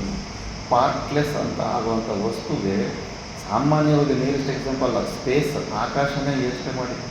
ಅದಕ್ಕೇನಾದರೂ ಅದನ್ನು ಯಾವುದಾದ್ರೂ ಬೇರೆ ಪದಾರ್ಥದಿಂದ ನಾಶ ಮಾಡೋಕ್ಕಾಗುತ್ತಾ? ಆಕಾಶನ, ಸ್ಪೇಸನ್ನು, ಖಾಲಿ ಜಾಗನ ಸ್ಪೇಸ್ ಅಂತಾರೆ. మరి ಅಂಥದ್ದು ಅದು ವಾಸ್ತವಿಕ ಪರಮಾಣು ರೂಪದಲ್ಲಿ ಇರುತ್ತೆ. ಬಟ್ ಅದಕ್ಕೆ ನಾಶ ಇಲ್ಲ ಅಂದರೆ ಅದಕ್ಕಿಂತ ಸೂಕ್ಷ್ಮವಾದ ನಮ್ಮ ಆತ್ಮಸ್ವರೂಪ, ಅದಕ್ಕೆ ನಾಶ ಆಗುತ್ತೆ? ನಾಶನೇ ಇಲ್ಲ ನಮ್ಮ ಸ್ವರೂಪಕ್ಕೆ. ನಾವು ಜೀವ ಸಾಕ್ಷಿಯಲ್ಲಿ ಕೂತ್ಕೊಂಡ್ರೆ ಎಲ್ಲ ಷಡ್ಭಾವ ವಿಕಾರಗಳು ನಮಗಿದೆ ಅಂತ ಅಂದ್ಕೊಳ್ತೀವಿ. ಕೇವಲ ಸಾಕ್ಷಿಯಲ್ಲಿ ಹೊರಬಿಡಬೇಕು. ಆ ಸಾಕ್ಷಿಯಲ್ಲಿ ಅಲ್ಲಿ ಸಾಕ್ಷಿತಾಪಿ ನಾ ತಾತ್ವಿಕಿ, ಆನ್ಲುಕರ್ ಪಾಯಿಂಟ್ ಆಫ್ ವ್ಯೂದಿಂದನೇ ಅದು ಸಾಕ್ಷಿತ್ವ ಅನ್ನೋ ಶಬ್ದ ಅಷ್ಟೇ. ಅಲ್ಲಿ ಏನಿಲ್ಲ, ಜಸ್ಟ್ ನಮ್ಮ ಸ್ವರೂಪ ಅಷ್ಟೇ. ನಮ್ಮ ಸ್ವರೂಪ ಅಲ್ಲಿ ಬುದ್ಧಿಯಲ್ಲಿ ಅನುಭವ ಆಗೋದಿಲ್ಲ. ನಾನು ನನ್ನ ಸಚ್ಚಿದಾನಂದ ಸ್ವರೂಪ ಅನ್ನೋದು ಬುದ್ಧಿನಲ್ಲಿ ಏನು ಗ್ರಹಣೆ ಆಗ್ತಾ ಇದೆಯೋ ಅದು ಈ ತ್ರಿಪುಟಿಗಿದೆ ಇನ್ನು ಜ್ಞಾನ ಅಂತಿತ್ತು. ಅಂತ ಕೇವಲ ಸಾಕ್ಷಿನಲ್ಲಿ ಹೋಗಿ ಕುತ್ಕೊಂಡ್ಬಿಟ್ರೆ ಮತ್ತು ಸಮಯ ಕೂಡ ಟೈಮು ಸ್ಪೇಸು ಇವೆಲ್ಲ ಬಿಯಾಂಡ್ ಟೈಮು ಸ್ಪೇಸು ನಮ್ಮ ಸ್ವರೂಪ. ಅಂಥ ಸ್ಥಿತಿ, ಅದಕ್ಕೆ ಸಮಾಧಿ ಸ್ಥಿತಿಯಲ್ಲಿ ಹೋಗಿರೋವರೆಗೂ 10 ವರ್ಷ 20 ವರ್ಷ ಸಮಾಧಿ ಸ್ಥಿತಿಲಿದ್ದರೂ ಅವ್ರು ಕಣ್ಣು ಮುಚ್ಕೊಂಡು ಕಣ್ಣು ತೆಗೆದೆ ಅನ್ನೋ ಭಾವನದಲ್ಲಿರ್ತಾರೆ. 10-15 ವರ್ಷ ಆಗೋಗ್ಬಿಟ್ಟಿರುತ್ತೆ ಅವರು. ಟೈಮು ಇವೆಲ್ಲ ಕಲ್ಪನೆ ಅಲ್ಲ, ಜೀವ ಪರಿಕಲ್ಪನೆ ಇವೆಲ್ಲ, ಟೈಮು ಇವೆಲ್ಲ. ಮತ್ತು ಕದಾಚಿತ್ ಶಬ್ದ ಸರ್ವ ವಿಕ್ರಿಯಾ ಪ್ರತಿಷೇಧೈ ಸಂಬದ್ಧತೆ. ಕದಾಚಿತ್ ಅಂದರೆ ಯಾವಾಗ ಯಾವುದೇ ಪ್ರಕಾರದ ವಿಕಾರ ನೀನು ಮನಸ್ಸಲ್ಲಿ ಡೌಟ್ ಇಟ್ಕೋಬೇಡ. ನೂಕನ್ ಕಾರ್ನರಲ್ಲಿ ಕೂಡ ಎನಿ ಪ್ರಕಾರ ಮಾಡಿಫಿಕೇಷನ್ ಆಗೋದಿಲ್ಲ. ಆತ್ಮ ಆವತ್ತು ಏನಿದೆ ಇವತ್ತು ಹಂಗಿರುತ್ತೆ, ನಾಳೆ ಕೂಡ ಹಂಗೆ ಇರುತ್ತೆ ನಮ್ಮ ಸ್ವರೂಪ. ಕದಾಚಿತ್ ಜಾಯತೆ ನಾ ಕದಾಚಿತ್ ಮ್ರಿಯತೆ ಯಸ್ಮಾತ್ ಅಯಮಾತ್ಮ ಭೂತ್ವಾ ಭವನ ಕ್ರಿಯಾಂ ಅನುಭೂಯ ಪಶ್ಚಾದಭವಿತ ಅಭಾವಂ ಗಂತ ನಾಭೂಯಃ. ಯಾಕಂದರೆ ಇದು ಯಾವುದಾದ್ರೂ ವಸ್ತು ಹುಟ್ಟಬೇಕಂದ್ರೆ ಅದರದ್ದು ಪ್ರಾಗಭಾವ ಇರಬೇಕು. ಫಾರ್ ಎಕ್ಸಾಂಪಲ್ ಈ ಟೇಬಲ್ ಮೇಲೆ ಈಗ ಮಡಿಕೆ ಇಲ್ಲ, ಇಲ್ಲಿ ಮಡಿಕೆಯನ್ನು ಇಲ್ಲಿ ಬರಬೇಕು, ಅದು ಉತ್ಪತ್ತಿ ಇಲ್ಲಿ ಇಡಬೇಕಂದ್ರೆ ಇಲ್ಲಿ ಅಭಾವ ಇರಬೇಕು. ಮಡಿಕೆ ಅಭಾವ ಇಲ್ಲಿದ್ದರೆ ಅದನ್ನು ನಾವು ಉತ್ಪತ್ತಿ ಮಾಡ್ಬೋದು. ನಮ್ಮ ಆ ಸ್ವರೂಪದ ಅಭಾವ ಎಲ್ಲಿತ್ತು? ಒಬ್ಬರು ಹೇಳಿ ಅನುಭವ ಯಾರಾದರೂ ಪ್ರಪಂಚದಲ್ಲಿ ನಾನು ಮೊನ್ನೆ 5 ಗಂಟೆ ನಾನು ಇಲ್ದಿರ ಆಗೋಗ್ಬಿಟ್ಟಿದ್ದೆ ಅಂತ ಯಾರಿಗಾದರೂ ಅನುಭವ ಇದೆಯಾ? ಯಾರಿಗೂ ಅನುಭವ ಇಲ್ಲ ನಾನು ಇಲ್ದಿರ ಆಗೋಗ್ಬಿಟ್ಟಿದ್ದೆ ಅಂತ. 1 ಸೆಕೆಂಡ್ ಕೂಡ ನಮ್ಮ ಅಭಾವ ಇಲ್ಲವೇ ಇಲ್ಲ. ಅದಕ್ಕೆ ನಾವು ಹುಟ್ಟಿ ಮತ್ತೆ ಅಭಾವ ಆಗುವಂಥ ಸ್ವರೂಪ ಅಲ್ಲ ಅಂದ್ಬಿಟ್ಟು ಅದಕ್ಕೆ ಹೇಗಿಗುತ್ತೋ ನಾ ಭವಿತ ನಾಂದ್ರೆ ರೀತಿ ಉಚ್ಚತೆ ಲೋಕೆ. ಶರೀರ ನಿಮಿತ್ತದಲ್ಲಿ ಇಟ್ಕೊಂಡೇ ಈ ಹುಟ್ಟು ಸಾವು ಹೇಳ್ತಾರೆ ಅಷ್ಟೇ ಹೊರತು ನಮ್ಮ ಸ್ವರೂಪದಲ್ಲಿಲ್ಲ. ಮತ್ತು ಅಯಮಾತ್ಮ ಅಭೂತ್ವ ಭವಿತಾವ ದೇಹವನ್ನ ಭೂಯಃ. ಈ ಶರೀರ ಥರ ಮುಂಚೆ ಇಳಿದಿರ ಹೊಸದಾಗಿ ಹುಟ್ಟು ಮತ್ತು ಇಳಿದಿರ ಆಗೋ ತತ್ವ ಅಲ್ಲ. ಇದಕ್ಕೆ 3 ಪ್ರಕಾರದ ಅಭಾವಗಳು ಇಲ್ಲ. ಪ್ರಾಗಭಾವನೂ ಇಲ್ಲ, ಪ್ರಧ್ವಂಸಭಾವನೂ ಇಲ್ಲ. ಪ್ರಧ್ವಂಸಭಾವ ಅಂದರೆ ಕೆಲವೊಂದು ವಸ್ತುಗಳಿಗೆ ಪ್ರಾಗಭಾವ, ಅಜ್ಞಾನ ಕೂಡ ಎಲ್ಲಿ ಪ್ರಾಗಭಾವ ಇದೆ? ಯಾವತ್ತಿಂದ ನೀ ಈ ಸ್ಥಿತಿಯಲ್ಲಿ ಇದೆಯಾ ಜೀವಭಾವದಲ್ಲಿ? ಅದು ಕೂಡ ಅನಾದಿನೇ. ಜೀವಭಾವ ಕೂಡ ನಮ್ಮದು ಸೃಷ್ಟಿ ಯಾವಾಗ ಸ್ಟಾರ್ಟಿಂಗ್ ಆಯಿತೋ, ಸ್ಟಾರ್ಟಿಂಗ್ ಇಲ್ಲ, ಅನಾದಿ ಕಾಲದಿಂದ ನಾವು ಅಜ್ಞಾನದಲ್ಲಿದ್ದೀವಿ. ಅದಕ್ಕೆ ಇದು ಕೂಡ ಅಭಾವ ಇಲ್ಲ, ನಮ್ಮ ಜೀವಭಾವಕ್ಕೆ ಅಭಾವ ಇಲ್ಲ. ಆದರೆ ಇದಕ್ಕೆ ಪ್ರಧ್ವಂಸಭಾವ ಇದೆ. ಜ್ಞಾನ ಆಯಿತಂದ್ರೆ ಆ ಜೀವಭಾವ ನಾಶ ಆಗುತ್ತೆ. ಅದಕ್ಕೆ ಇದು ಅನಾದಿನೇ ಮಾಯ, ಬಟ್ ಶಾಂತಃ. ಇದಕ್ಕೆ ಅಂತ ಇದೆ. ಸ್ವರೂಪ ಜ್ಞಾನ ಆದಾಗ, ಪರಮಾತ್ಮ ಜ್ಞಾನ ಆದಾಗ ಈ ಮಾಯಕ್ಕೆ, ಈ ಅಜ್ಞಾನಕ್ಕೆ ಅಂತ ಇದೆ ಇದು. ಬಟ್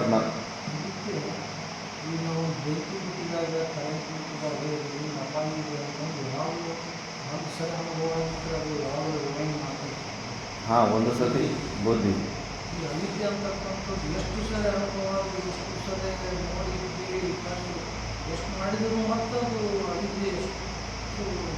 ಹಾಂ, ಅದು ಸೂಪರ್ ಟ್ರೈ ಅಂತ ಒಂದಿರುತ್ತೆ. ನೀವು ಅಂತಿರಲ್ಲ ಅಟ್ಮಾಸ್ಫಿಯರಿಂದ ಮೇಲ್ಗಡೆ ಹೋಗೋ ಸ್ಯಾಟಲೈಟ್, ಅವಾಗ ಎಕ್ಸ್ಟ್ರಾ ಎನರ್ಜಿ ಹೊಡಿಬೇಕಂತ ಅಂಥ ಪ್ರಯತ್ನ ಮಾಡ್ತಾಯಿದ್ದೆ ನಾನು.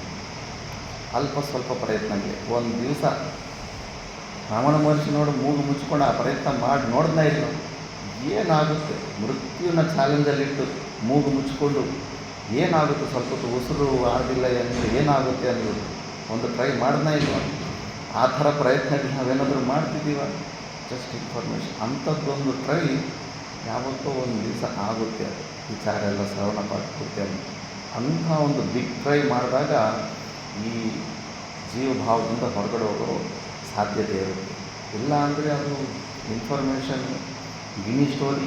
ಗಿನಿ ಎಲ್ಲ ನಾವು ಏನೆಲ್ಲ ಈ ಮಂಡಲ ಮಿಶ್ರನ ಮನೆ ಎದುರುಗ ಹೊರಗಡೆನೇ ಹಾಕಿದ್ದು ಗಿನಿಗಳೆಲ್ಲ, ಅವನು ಏನೆಲ್ಲ ಶಾಸ್ತ್ರಾರ್ಥದಲ್ಲಿ ಎಲ್ಲರನ್ನೂ ಸೋಲಿಸಿರ್ತಾನೋ ಏನು ಎಲ್ಲ ಗಿನಿಗಳೆಲ್ಲ ಅದೇ ಮಾತಾಡ್ಕೊತಾ ಇರ್ತಂತೆ. ತತ್ವಮಸಿ ಅಂದ್ಬಿಟ್ಟು ಪೂರ್ವ ಪಕ್ಷಿ, ಸಿದ್ಧಾಂತಿ, ಉತ್ತರ ಅಂದ್ಬಿಟ್ಟು. ಯಾಕಂದರೆ ಹುಟ್ಟದಾಗಿಂದ ಅಲ್ಲಿ ಶಾಸ್ತ್ರಾರ್ಥನ ಕೇಳಿ ಶಂಕರಾಚಾರ್ಯ ಭಗವಾನರು ಅಲ್ಲಿ ಹೋದಾಗ ಮನೆ ಹೊರಗಡೆ ಗಿನಿಗೆ ಎಲ್ಲ ಶಾಸ್ತ್ರಾರ್ಥ ಮಾಡ್ಕೊತಾ ಇದ್ದಾರೆ. ಒಂದು ಗಿಣಿ ಪ್ರಶ್ನೆ ಕೇಳಿದ್ರೆ ಒಂದು ಗಿನಿಗೆ ಉತ್ತರ ಹೇಳೋದು ಅಷ್ಟೇ. ಆ ಗಿಣಿ ಥರ ನಾವು ಶಬ್ದಗಳು ಅದು ಇದು ಅದರ ಜೊತೆ ಟೈಮ್ ಪಾಸ್ ಮಾಡ್ಕೊತಾ ಇರ್ತೀವಿ. ಪ್ರಾಕ್ಟಿಕಲ್ಲಾಗಿ ಅದೊಂದು ಟ್ರೈ ಮಾಡಬೇಕು. ಮಾಡಿದಾಗ ಅದು ಹೊರಗಡೆ ಬರ್ಬೋದು. ಮಾಡ್ತಾಯಿದ್ರು ಪ್ರಭಾವ ಬೀರುತ್ತೆ. ಹಿಪ್ನೋಟೈಸ್ ಆಗ್ತಾ ಇರ್ತೀವಿ ಸ್ವಲ್ಪ ಆ ಥರ. ಅದಕ್ಕೆ ದಶೆಯಲ್ಲಿ ನಾನು ಯಾಕೆ ಆಗ್ತಿಲ್ಲ, ನಾನು ಇಷ್ಟೆಲ್ಲ ನಾನು ಕಷ್ಟಪಟ್ಟು ಇದೆಲ್ಲ ಇಷ್ಟೆಲ್ಲ ಏನು ಮಾಡ್ತಾಯಿದ್ದೀನಿ, ನಾನು ಸುಮಾರೆಲ್ಲ ಆದರೂ ನನಗೆ ಯಾಕೆ ಇದು ಆಗ್ತಾಯಿಲ್ಲ ಅಂತ ಅಲ್ಲಿ ಗುರುವಿನಲ್ಲಿ ಪ್ರಶ್ನೆ ಮಾಡ್ತಾರೆ. ಈ ಪ್ರತಿಬಂಧಕಗಳನ್ನು ಹೇಳ್ತಾರೆ. ಇವಾಗ ಅಭಿನಿವೇಶ, ಆಮೇಲೆ ವಿಷಯಾಸಕ್ತಿ, ಕರ್ಣ ಅಪಟುತ್ವ, ಇವೆಲ್ಲ ಇಂದ್ರಿಯಗಳ ವೀಕ್ನೆಸ್. ಎಲ್ಲವಷ್ಟು ರೈತರು ಸಹಿತ ಎಷ್ಟು ಟ್ರೈ ಮಾಡಿದ್ರು ಮತ್ತು ಅದಕ್ಕೆ ಮಕ್ಕಳು ಎರಡು ಉತ್ತರ ಕೊಡ್ತಾರೆ. ಜಮಾಂತನೂ ತಗೋಬೋದು. ಇನ್ನೂ ದೊಡ್ಡ ಶಾಕಿಂಗ್ ನ್ಯೂಸ್ ಏನಂದರೆ ಅಂಗಿರಸ ಸಂವಾದ ಬರುತ್ತೆ. ಇದು ಜನ್ಮಾಂತರ ತಗೋಬೋದು ಅಂತಂದಾಗ ಆ ಮನುಷ್ಯನಲ್ಲಿ ಜನ್ಮಾಂತರ ಇಲ್ಲ ಅಂತ ಅವ್ನು ಫಿಕ್ಸ್ ಆಗಿರ್ತದೆ, ಬುದ್ಧಿಯಲ್ಲಿ ಅವ್ರಿಗೆ ಫಿಕ್ಸ್ ಆಗಿರ್ತದೆ. ಜನ್ಮಾಂತರಗಳಿಲ್ಲ ಅಂತ ಒಂದು ನಿಶ್ಚಯ ಜ್ಞಾನ ಇರ್ತದೆ. ನಿಶ್ಚಯ ಜ್ಞಾನ ಇರೋದಿಲ್ಲ. ನಿಶ್ಚಯ ಜ್ಞಾನ ಇದ್ದಂಗೆ ಭ್ರಾಂತಿಯಲ್ಲಿರ್ತಾನೆ. ಅದು ಸಮಸ್ಯೆ. ಪೂರ್ವ ಜನ್ಮಗಳು ಅವು ನಿಶ್ಚಯ ಜ್ಞಾನ ಇರೋದಿಲ್ಲ. ನಿಶ್ಚಯ ಜ್ಞಾನ ಇದ್ದಂಗೆ ನಮಗೆ ಅಹಂಕಾರ ಮೋಸ ಮಾಡ್ತಾ ಇರುತ್ತೆ. ಅದು ಸಮಸ್ಯೆ. ಜ್ಞಾನ ಕೂಡ ಏನಿಲ್ಲ, ನಾವು ಪ್ರಯತ್ನ ಮಾಡ್ತಾ ಇದ್ದೀವಿ. ಅಂಗಿರಸ ಸಂವಾದದಲ್ಲಿ ಬರುತ್ತೆ ಅದು. ಈ ಜ್ಞಾನ ಕೂಡ ಪ್ರತಿಬಂಧನೆ. ಏನೆಲ್ಲ ಈ ಕೆಲಸ ಮಾಡ್ತಾ ಇದ್ದೀವಿ, ಅದು ಅಂತ ಕೆಲಸ ಏನು ಹೊಂದಬೇಕನ್ನೋದು ಪ್ರಯತ್ನ ಮಾಡ್ತಾ ಇದ್ದೀವಲ್ಲ, ಇದು ಕೂಡ ಅಜ್ಞಾನವೇ. ಅವಿದ್ಯಾ ಮೂಲಕವಾಗಿ ಶ್ರವಣ ಮನನ ನಿಧಿಧ್ಯಾಸನಗಳು ಪಟು. ಅವಿದ್ಯೆಯಲ್ಲಿ ಲಿಖಿತ ಕೆಲಸಗಳಿಗಿಂತ ಇದೆಷ್ಟೋ ಬೆಸ್ಟ್ ಕೆಲಸ ಇದು. ಮತ್ತು ಡೈರೆಕ್ಟಾಗಿ ನೀನು ಸಿದ್ಧ ವಸ್ತು, ನೀನು ಆಲ್ರೆಡಿ ನೀನು ಸಚ್ಚಿದಾನಂದ ಸ್ವರೂಪ ಆಗಿದ್ದೀಯ, ಅದನ್ನು ತಿಳ್ಕೊಂಡು ಅದರಲ್ಲಿ ಸಂತುಷ್ಟಿ ಆಗುವಂಥ ಸ್ಥಿತಿಗೆ ಹೋಗ್ತಾನೆ ಇಲ್ಲ. ನೀನು ಜೀವಭಾವದಲ್ಲೇ ಇರ್ತಿದ್ದೀಯ. ದೊಡ್ಡ ಪ್ರತಿಬಂಧಕ. ಬುದ್ಧಿಯ ತೀಕ್ಷ್ಣತೆ ದೊಡ್ಡ ಪ್ರತಿಬಂಧಕ ಅಂತಾರೆ. ಇನ್ನು ಸ್ವಲ್ಪ ಅಲ್ಪ ಬುದ್ಧಿ ಇದ್ದವನು, ಗುರು ಶಾಸ್ತ್ರ ಮೇಲೆ ಶ್ರದ್ಧೆ ಇದ್ದವನು, ಉಪಾಸನಾದಿ ಮಾಡಿ ಬಂದವನು ಒಂದು ಸತಿ ಹಂಗೆ ಅಂದ್ಬಿಟ್ರೆ ಈಗ ಟಕ್ ಅಂತ ಅವ್ರಿಗೆ ಅಂತ ಆ ಸ್ವರೂಪದಲ್ಲಿ ಜ್ಞಾನ ಹೋಗ್ಬಿಟ್ಟಿರ್ತಾರೆ. ಶಬ್ದಗಳ ವಿಚಾರ, ಆ ಶಾಸ್ತ್ರ ಈ ಶಾಸ್ತ್ರ, ಆ ಪ್ರಶ್ನೆ ಈ ಸಮಾಧಾನ ಮಾಡಿ ಯಾರೆಲ್ಲ ಬುದ್ಧಿಯನ್ನು ಡೆವಲಪ್ ಮಾಡ್ಕೊತಾರೋ ಅವನಿಗೆ ಅವನ ಬುದ್ಧಿನೇ ದೊಡ್ಡ ಪ್ರತಿಬಂಧಕ ಅಂತಾರೆ. ಕಿಚಡಿ ಮಾಡ್ಕೊಂಡ್ಬಿಟ್ಟಿರ್ತಾನೆ ಅಂದ್ಬಿಟ್ಟು. ಈಗ ರಾಮಕೃಷ್ಣ ಪರಮಹಂಸರ ಹತ್ರ ಇಷ್ಟೊಂದೆಲ್ಲ ಪಂಚ ವ್ಯಾಖ್ಯಾನ ಶೈಲಿಯಲ್ಲಿ ಏನು ಪ್ರವಚನ ಇರ್ತಿರಲಿಲ್ಲ. ಮಾತಾಮಾಣಿಕೇಶ್ವರನವ್ರ ವಿಡಿಯೋಗಳು ನೋಡಿ ಯೂಟ್ಯೂಬ್ನಲ್ಲಿ, ಏನು ಈ ಥರ ಪೂರ್ವ ಪಕ್ಷಿ ಸಿದ್ಧಾಂತಿ ಇವೆಲ್ಲ ಏನಿರೋದಿಲ್ಲ, ಸಿಂಪಲ್ಲಾಗಿರ್ತಾವೆ. ಅವ್ರ ಬುದ್ಧಿಯನ್ನು ಈ ತೀಕ್ಷ್ಣತೆ ಕಡೆಯಲ್ಲಿ ಈ ವೇಸ್ಟ್ ಎಕ್ಸ್ಟ್ರಾಡಿನರಿ ಡಸ್ಟ್ಬಿನ್ ಮಾಡ್ಕೊಳ್ಳಿಲ್ಲ. ಮತ್ತು ಏನು ಮಿಕ್ಕಿದವ್ರಿಗಿಲ್ಲ, ಅದರಲ್ಲೊಂದು ರಸ ಸಿಗ್ತಾ ಇದೆ. ಇನ್ನೊಬ್ಬರಿಗಿಂತ ನಾನು ಸ್ವಲ್ಪ ಬುದ್ಧಿವಂತನಾಗಿ ಅನಿಸ್ಕೊಂಡ್ರೆ ಸಾಕು, ಸಮಾಜದಲ್ಲಿ ನಾನು ತಿಳುವಳಿಕೆ ಇರೋನಂತ ತೋರಿಸ್ಕೊಳ್ಳೋದ್ರಲ್ಲಿ ಒಂದು ರಸ. ಇದು ಈ ಜ್ಞಾನ, ಈ ಬುದ್ಧಿ ಏನಿದೆಯೋ ದೊಡ್ಡ ಪ್ರತಿಬಂಧಕ ಆಗುತ್ತೆ. ಅದಕ್ಕೆ ಶಾಸ್ತ್ರವಾಸನನ್ನು ಶಂಕರಾಚಾರ್ಯ ಭಗವಾನ್ ಲಾಸ್ಟಲ್ಲಿ ಅಲ್ಲೂ ಒಂದು ಪೆಟ್ಟಾಕಿತ್ತು. ಎಷ್ಟು ಮಿನಿಮಮ್ ಬೇಕು ಅಷ್ಟು ಇನ್ಫಾರ್ಮೇಷನ್ ತಗೊಂಡು ಅಂತರ್ಮುಖಿ ಆಗಿಬಿಟ್ರೆ ಅದೆಷ್ಟೋ ಸೇರಿ. ಬುದ್ಧಿಯನ್ನು ಸಿಕ್ಕಾಪಟ್ಟೆ ಆ ಶಾಸ್ತ್ರ ಈ ಶಾಸ್ತ್ರ ಅಂತೆಲ್ಲ ಅದಕ್ಕೆ ಊಟ ಕೊಟ್ಬಿಟ್ರೆ ಅದು ಸುಮ್ಮನೆ ಇರುತ್ತಾ? ಅಷ್ಟೊಂದು ಶಾಸ್ತ್ರ ಓದಿ ಅವನು ಆ ಶಾಸ್ತ್ರದ ಪ್ರಯೋಗ ಮಾಡ್ದಿರ ಸುಮ್ಮನೆ ಕೊಡ್ತಾನೆ ಅವನು. ಅದು ಇನ್ನೂ ಒಂದು ಬರುತ್ತೆ. ಒಂದು ವೇಳೆ ವ್ಯಕ್ತಿ ಶಾಸ್ತ್ರನೆಲ್ಲ ಓದಿ ಅಂತರ್ಮುಖಿ ಆಗಲಿಲ್ಲ ಅಂದರೆ ಅವನ ಶಾಸ್ತ್ರ ಏನಕ್ಕೆ ಅಂದರೆ ಇನ್ನೊಬ್ಬನ ದುಃಖಕ್ಕೆ ಕಾರಣ ಆಗುತ್ತಂತೆ. ಇನ್ನೊಬ್ಬನನ್ನು ಡೌನಾಗಿ ಕೀಳು ಮಟ್ಟಕ್ಕೆ ನೋಡುವಂಥ ಅಭ್ಯಾಸ. ಮತ್ತು ಇನ್ನೂ ಒಂದು ಶ್ಲೋಕ ಇದೆ, ಆ ಶ್ಲೋಕ. ಮತ್ತು ದುಷ್ಟ ವ್ಯಕ್ತಿ ಕೈಯಲ್ಲಿ ದನ ಬಂದರೆ ಅವನು ಇನ್ನೊಬ್ಬರಿಗೆ ಸಜ್ಜನರಿಗೆ ಹಿಂಸೆ ಮಾಡೋದಕ್ಕೆ ಪ್ರಯೋಗ ಮಾಡ್ತಾನಂತೆ. ಆ ಥರ ಬಂದು ಈ ಜ್ಞಾನ ಕೂಡ ಅಷ್ಟೇ. ಜ್ಞಾನ ಕೂಡ ಅವನ ಅಂತರ್ಮುಖಿ ಆಗಲಿಲ್ಲ ಅಂದರೆ ಸುಮ್ಮನೆ ಅವನ ಜ್ಞಾನದಿಂದ ಸುತ್ತಮುತ್ತಲ ಇರೋರಿಗೆ ಎಲ್ಲ ತಿಪ್ಪಲು ಸಮಸ್ಯೆನೇ ಬಿಟ್ಟು ಇನ್ನೇನು ಪ್ರಯೋಜನ ಇರೋದಿಲ್ಲ. ಅಷ್ಟು ಡೇಂಜರ್ ಇದೆ. ಬುದ್ಧಿಯನ್ನು ಸುಮ್ಮನೆ ಅದಕ್ಕೆ ಫೀಡಿಂಗ್ ಇನ್ಫಾರ್ಮೇಷನ್, ಆ ಇನ್ಫಾರ್ಮೇಷನ್ ಈ ಇನ್ಫಾರ್ಮೇಷನ್ ಎಲ್ಲ ಫೀಡ್ ಮಾಡ್ತಾಯಿದ್ರೆ ಅದು ಮತ್ತೆ ಬಾಯಿ ಬಿಟ್ಟು ಹೇಳೋ ತನಕ ಅದಕ್ಕೆ ಶಾಂತಿ ಇರೋದಿಲ್ಲ, ಸುಮ್ಮನೆ ಕೊಡೋಕ್ಕಾಗೋದಿಲ್ಲ. ಎಕ್ಸ್ಟ್ರಾ ಫೀಡ್ ಮಾಡೋದು ಕೂಡ ಬಿಟ್ಬೇಕಂದ್ಬಿಡ್ತಾರೆ. ಎಷ್ಟು ಬೇಕೋ ಅಷ್ಟು ಜೀವ ಬ್ರಹ್ಮ ಐಕ್ಯತ ಅಲ್ಲಿ ತನಕ ಶ್ರವಣ ಮಾಡಿಕೊಂಡು ಮತ್ತೆ ಇವ್ರುಗಳ ಪಕ್ಕಕ್ಕೆ ಇಟ್ಬಿಡಬೇಕು. ಇಲ್ಲಾಂದರೆ ಇದೊಂದು ಚಟ. ಇದು ನಾನು ಹೆಚ್ಚು ಇದರಲ್ಲಿ ಸಿಕ್ಕಾಕೊಂಡಿರೋರನ್ನೇ ಜಾಸ್ತಿ ನೋಡಿದ್ದೀನಿ. ಈ ಶಾಸ್ತ್ರ ವಾಸನೆಯಿಂದ ಮತ್ತೆ ಯಾರಿಗೂ ವಿರಕ್ತಿ ಬರ್ತಾನೇ ಇಲ್ಲ. ಅದು ನೆಕ್ಸ್ಟ್ ಸ್ಟೆಪ್ ಏನದು? ಹೆಂಗೆ ನಮ್ಮ ತಾತ ಗುರುಗಳು ಅವರು ಶಾಸ್ತ್ರ ಆಲಂಬನೆ ಇಟ್ಕೊಂಡಿದ್ರು, ಲಾಸ್ಟ್ ಮೂಮೆಂಟಲ್ಲಿ ಬಿಟ್ಟು ಎಲ್ಲ ಹೋಗ್ಬಿಟ್ರು. ಕೈಲಾಸ ಬಡೆ ಮಹಾರಾಜ್ ಇನ್ನು ನಾನು ಪಾಠಗಳು ಹೇಳೋದೇ ಇಲ್ಲ, ನಿಧಿಧ್ಯಾಸನ ಮಾಡ್ಕೋಬೇಕು ಉತ್ತರ ಕಾಶಿ. ಆ ಸ್ಟೆಪ್ ಒಂದು ಕಾಣಿಸ್ಬೇಕು. ಶ್ರವಣ ಮನ ನಿಧಿಧ್ಯಾಸನದಲ್ಲಿ ಇದನ್ನು ಬಿಟ್ಟಿದ್ದೊಂದು ಸ್ಟೆಪ್ ಕಾಣಿಸ್ಬೇಕು. ಇಲ್ಲ ಇದನ್ನು ಇನ್ನೂ ಹಂಗೆ ಇಟ್ಕೊಂಡಿದ್ದಾರಂದರೆ ಆಸಕ್ತಿ ಇದೆ. ಪ್ರವಚನ ಮಾಡ್ತಾಯಿದ್ರೆ ಎಲ್ಲರೂ ರೆಸ್ಪೆಕ್ಟ್ ಕೊಡ್ತಾ ಇದ್ದಾರೆ, ಪೂಜ್ಯತ್ವ ಭಾವ ಬರ್ತಾ ಇದೆ. ಮತ್ತು ಈ ಮನೆ ಜೀವಕ್ಕೆ ಒಳ್ಳೆ ಮನೆ ಕಂಫರ್ಟ್ ಝೋನ್ ಕ್ರಿಯೇಟ್ ಆಗಿಬಿಟ್ಟಿರುತ್ತೆ. ಸಣ್ಣ ವಯಸ್ಸಿನಿಂದ ಯಾರು ಕೇಳೋದಿಲ್ಲ, ಹೇಳೋದಿಲ್ಲ. ಇದರಲ್ಲಿ ಎಲ್ಲ ಇದೊಂದು ಚಟ ತುಂಬ. ಅದರಲ್ಲಿ ಜ್ಞಾನ ಅಂಗಿರಸ, ನೆನ್ನೆ ನಾನು ಓದಿದೆ, ಅದು ಅಂಗಿರಸ ಸಂವಾದ. ಈ ಜ್ಞಾನ ಕೂಡ ಏನು ಪರೋಕ್ಷ ಜ್ಞಾನ ಎಲ್ಲ ಶಾಸ್ತ್ರದ ಜ್ಞಾನ ವಿಚಾರ ಮಾಡ್ತೀವಿ, ಇದು ದೊಡ್ಡ ಪ್ರತಿಬಂಧಕ ಆಗುತ್ತೆ ಅಂತ. ಜಾಸ್ತಿ ಅದಕ್ಕೆ ಗುರುಗಳಷ್ಟೇ ಎಷ್ಟು ಬೇಕೋ ಯೂಸ್ಫುಲ್ ಇನ್ಫಾರ್ಮೇಷನ್ ಎಷ್ಟು ಬೇಕೋ ಅಷ್ಟು ಫೀಡ್ ಮಾಡಿಬಿಟ್ಟು ಮಿಕ್ಕಿದ ನಿಲ್ಲಿಸ್ಬಿಡ್ತಾಯಿದ್ವಿ. ಮತ್ತು ಈಗ ಇದರಲ್ಲಿ ಶಬ್ದಾರಣ್ಯಂ, ಶಬ್ದಜಾಲ ಮಹಾರಣ್ಯಂ ಅಂತ ವಿವೇಕ ಚೂಡಾಮಣಿಯಲ್ಲಿ. ಇದು ದೊಡ್ಡ ಕಾಡು, ಮತ್ತು ಶಬ್ದಗಳ ರಾಶಿಗಳಲ್ಲಿ ಆ ಶಬ್ದ ಈ ಶಬ್ದ ವಿವೇಚನೆ ಮಾಡಿ ಇನ್ನು ತರ್ಕಶಾಸ್ತ್ರ ಇವೆಲ್ಲ ಓದ್ಬಿಟ್ರೆ ತಲೆ ಕೆಟ್ಟೋಗ್ಬಿಡುತ್ತೆ. ಏನಪ್ಪ ಇಷ್ಟೊಂದೆಲ್ಲ ಬುದ್ಧಿಗೆ ಎಕ್ಸಸೈಸ್ ಆಗಿಬಿಟ್ಟು. ಅದಕ್ಕೆ ಪ್ರತಿಬಂಧಕಗಳಲ್ಲಿ ಇದು ಒಂದು ಪ್ರತಿಬಂಧಕ. ಬಟ್ ಇದನ್ನು ಜೀರ್ಣ ಮಾಡ್ಕೋದು ತುಂಬ ಕಷ್ಟ. ಮತ್ತು ಶ್ರವಣ ಮನನ ಮಾಡ್ಕೊಳ್ಳೋದು ಮುಂಚೆನೇ ಈ ಶಬ್ದದ ತಾತ್ಪರ್ಯಗಳನ್ನ ಮುಂಚೆನೇ ಮತ್ತೆ ಬಿಟ್ಬಿಡ್ತಾರೆ ಅವ್ನು ಶಾಸ್ತ್ರದಿಂದ ಬರೋ ಪ್ರಯೋಜನ ಕೂಡ ತಗೊಳ್ದಿರೋ ಮುಂಚೆನೇ ಶಾಸ್ತ್ರದ ಮೇಲೆ ವೈರಾಗ್ಯ ಬಂದ್ಬಿಡುತ್ತೆ. ಆ ಥರ ಎಲ್ಲ ಶಾಸ್ತ್ರದಲ್ಲಿ ನಮ್ಮ ವಸ್ತುವಿನ ಯಥಾರ್ಥವಾಗಿ ತಿಳ್ಕೊಂಡ ಮೇಲೆ ಬಿಟ್ಬಿಡಬೇಕು. ಬುದ್ಧಿಯಿಂದ ಏನು ಅಪೇಕ್ಷೆನ ಏನಾದರೂ ಅಪೇಕ್ಷೆ ಇಟ್ಕೊಂಡಿದೆ ಅಂತ ಇನ್ನೂ ಕೆಲಸ ಆಗಿಲ್ಲ. ಬುದ್ಧಿಯ ಅವಶ್ಯಕತೆಯೇ ನಮಗಿರಬಾರ್ದು. ನಿರ್ಣಯ ಯಾವ ಥರ ಏನು ಇಲ್ಲವೇ ಇಲ್ಲ. ನಾ ಗುರು, ನಾ ಶಿಷ್ಯ, ನಾ ವೇದೋ, ಯಾವ ವೇದಗಳ ಅವಶ್ಯಕತೆ ಇಲ್ಲ, ಗುರುವಿನ ಅವಶ್ಯಕತೆ ಇಲ್ಲ. ಮತ್ತು ಇವನ್ನೆಲ್ಲ ತಲೆ ಭಾರ ಆಗಿಬಿಡುತ್ತೆ ಇವೆಲ್ಲ. ಮತ್ತು ಆ ಬುದ್ಧಿನಲ್ಲಿ ಸಚ್ಚಿದಾನಂದ ಸ್ವರೂಪನ ಅನುಭವ ಮಾಡಬೇಕು ಅನ್ನೋ ಚೇಷ್ಟೆ ಡೈಲಿ ಒಂದ್ಸತಿ ಅದು ಗೋಡೆ ಮೇಲೆ ಬರ್ಕೊಂಡ್ಬಿಡ್ಬೇಕು. ಬುದ್ಧಿಯಿಂದ ಪರಮಾತ್ಮನನ್ನು ಅನುಭವ ಮಾಡೋ ಚೇಷ್ಟೆಯನ್ನು ಬಿಟ್ಟು ಬಿಡುವುದು ಡೈಲಿ. ಅದೇ ನಿತ್ಯ ಇರ್ತಾರೆ. ನಿತ್ಯ ಇದ್ದ ತಕ್ಷಣ ದೇವ್ರ ಫೋಟೋಗಿಂತ ಆ ಒಂದು ವಾಕ್ಯನ ನೋಡಿದ ಮೇಲೆ ಮತ್ತೆ ಕೆಲಸ ಸ್ಟಾರ್ಟ್ ಮಾಡಬೇಕು. ಇದ್ದೇ ಇದೆ, ಇಲ್ಲೇ ಸಿಕ್ಕಾಕೊಂತ ಇದೆ. ಆ ಚೇಷ್ಟೆಯನ್ನು ಬಿಟ್ಟರೆ ಬುದ್ಧಿಯಿಂದ ಅದನ್ನು ಹೊಂದೋ ಚೇಷ್ಟೆಯನ್ನು ಬಿಟ್ಟು ಬುದ್ಧಿಯನ್ನು ನೀನು ನಲ್ಲಿಫೈ ಮಾಡಿಕೊಂಡು ಕ್ಲೀನ್ ಸ್ಲೇಟ್ ಹಾಕಿದ್ರೆ ಅದು ತಾನಾಗಿ ತಾನು ಪ್ರಕಾಶ ಆಗುತ್ತೆ. ಅಡ್ಡ ಬರ್ತದೆ ಈ ಬುದ್ಧಿನೇ, ಮನಸ್ಸು ಬುದ್ಧಿ. ಸುಷುಪ್ತಿ ಅವಸ್ಥೆಯಲ್ಲಿ ಮನಸ್ಸು ಬುದ್ಧಿ ಶರೀರಕ್ಕೆ ಸಂಬಂಧನೇ ಇಲ್ಲ, ದುಃಖನೇ ಇಲ್ಲ. ನಮಗೆ ಸಂಬಂಧಗಳು ಕಟ್ಟು ಮಾಡಿಕೊಂಡ್ರೆ ನಾವು ಆನಂದವಾಗಿರ್ತೀವಿ. Simple logic.